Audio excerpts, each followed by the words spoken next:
విజయనగరం జిల్లా వేపాడ మండలం వల్లంపూడి police station వద్ద దళిత సంఘాలు నిరసన. ఎస్ఐ బొడ్డు దేవిని సస్పెండ్ చేయాలని నిరసన.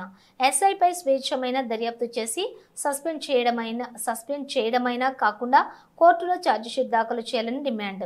వల్లంపూడి పోలీస్ స్టేషన్ వద్ద నుంచి స్థానిక మండల రెవెన్యూ కార్యాలయం వరకు ర్యాలీగా వెళ్లి ఎంఆర్ఓ రాములమ్మకు వినతి పత్రం అందజేసిన దళిత కూలీ రైతు సంఘం రాష్ట్ర కార్యదర్శి గాలి ఈశ్వరరావు అందజేశారు. గత నెల మార్చి 11వ తేదీన గుడివాడ గ్రామంలో గల వేణుగోపాల స్వామి జాతర మహోత్సవంలో డాన్స్ బేబీ డాన్స్ కార్యక్రమంలో జరిగిన ఘర్షణలో గుడివాడ గ్రామానికి చెందిన గుడివాడ మోహన్ మరియు ఎస్ఐ బి దేవికి జరిగినటువంటి ఘర్షణలో ఇరువురు ఒకరిపై ఒకరు కేసులు పెట్టుకున్నారు.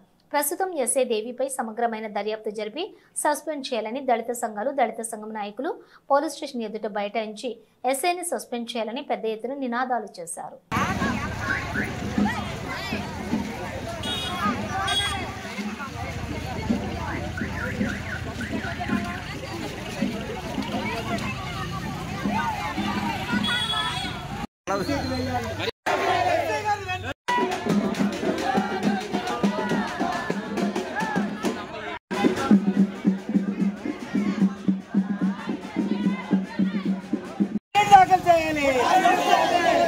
ఎస్ఐ గారిపై డాక్టర్ బిఆర్ అంబేద్కర్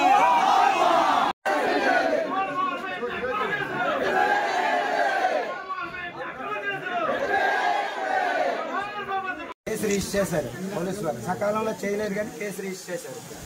వాళ్ళు తప్పుడు కేసు పెట్టింది ఎస్ఐ గారు. అది ఎంటేయాలని మీ ద్వారా కలెక్టర్ గారికి, ఎస్పీ గారికి, chief minister, home minister, DGP, DIG వీళ్ళందరూ అధికారులకి కూడా తమ ద్వారా పంపించాలని మీకు ఇస్తాను. కాస్త మాకు అక్నాలజ్మెంట్ కూడా ఇచ్చి పెట్టండి.